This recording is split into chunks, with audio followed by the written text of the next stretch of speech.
the same sort of questions that came up with Philip Schofield are now coming up again. Who knew what when? Caroline Noakes has asked precisely that.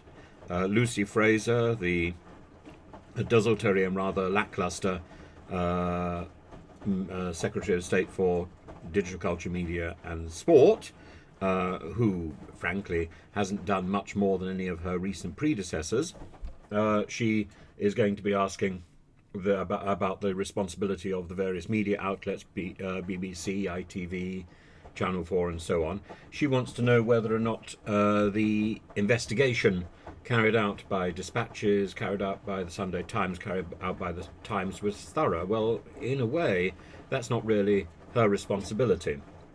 If the women who are alleging serious sexual misconduct of Russell Brand, I'm being very cautious with the words I use because I don't want YouTube to come down like a ton of bricks on me. Apparently, there are words which trigger YouTube's response. I'm avoiding those. Uh, if if these people were to go to the police, then the police ordinarily would contact Channel 4, contact dispatches, contact the Times, contact the Sunday Times and say, can we have transcriptions? Can we have a video copies of the interviews that you conducted with these people? The police would, of course, have much greater leeway. They would have more experience, frankly, than a journalist in asking people questions about to ascertain the nature of the relationship and whether a crime has taken place. Whether they believe a crime has taken place. Journalists can only go so far. Lawyers can only go so far. The police have a lot more experience. But the problem with this particular offence is it's very, very rare that there is a kit prepared within the relevant time frame that confirms that the act took place, and then that there is corroborating evidence that confirms that it was the person in question who did that. So that is what is so difficult. Very often when people have this experience and they're deeply shocked, one person has said, one celebrity, who I'm sure the story will come out, said that she ran away from this person's house after she felt that she had been assaulted. I don't believe she went to the police there and then, but I do believe she's in discussions at the moment. But the problem is that people don't want to have another invasive experience in the police station. They just want to hide, cry, have a bath or whatever. And there is this patina of shame over the whole thing. How did I fall into that situation? And it's not just women who are in that position, of course. And it can take a long time before the reality settles down. And it can take time before people even realise what has happened to them. And by that point, a lot of the physical evidence has gone. So it's then my word against the word of the person who has assaulted me, and that's very difficult for a jury. I think at this stage, what we can say with certainty is that Russell Brand's career is over. And for example, he has a theatre performance tomorrow in the Theatre Royal in Windsor. I think that's highly unlikely to go ahead. Apparently discussions are happening at the moment. But even if it did go ahead, it would be phenomenal for him to appear, and the level of heckling from the audience would be catastrophic. I don't see how it could go ahead technically. I don't see how it could go ahead morally, practically, legally. I just don't see how that show can continue.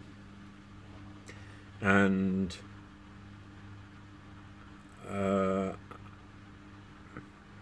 how does somebody clear their name after this sort of attack? I don't know.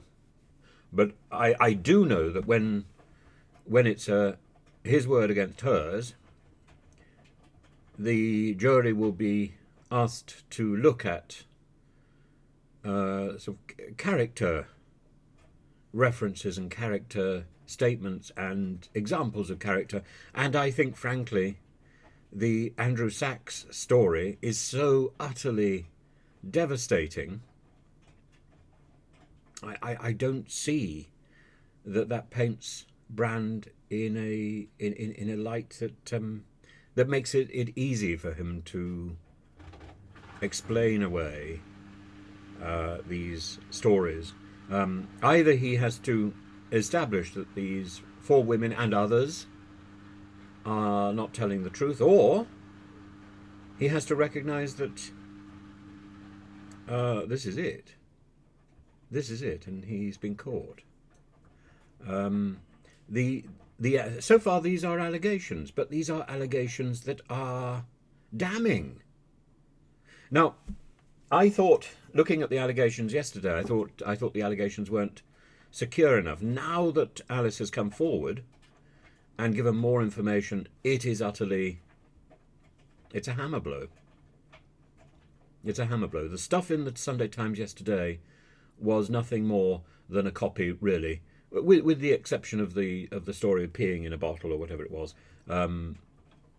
Nothing more than a rehash of what we'd heard from the Times and what we'd heard from dispatches, and the dispatches was little more than a rehash of what was in the Times.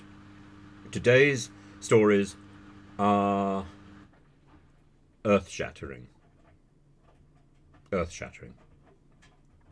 And the response of the media system is to close ranks, but there will be questions now, because it's now the second time that the media, the big media studios, are complicit, effectively, in bad behaviour. That they're either hiding or screening, or indeed even facilitating bad behaviour. The fact that it is a BBC car that picks up the young girl from school is decisive, I think. Should I say the fact that it is allegedly a BBC car? And I think that will seriously damage the BBC, as well as Russell Brand. That's my assessment. Now, I'm sure there'll be lots of people saying that I just don't like him. I don't. But the fact that I don't like him made me, at least yesterday, fight all the more to establish that whether or not the evidence that had been presented by dispatches in the Times was substantial enough to really cause damage, and I felt it wasn't. Today I've changed my mind, because there's new information. And as John Maynard Keynes said, when there's new information, I change my mind. I think that's a perfectly reasonable thing to do.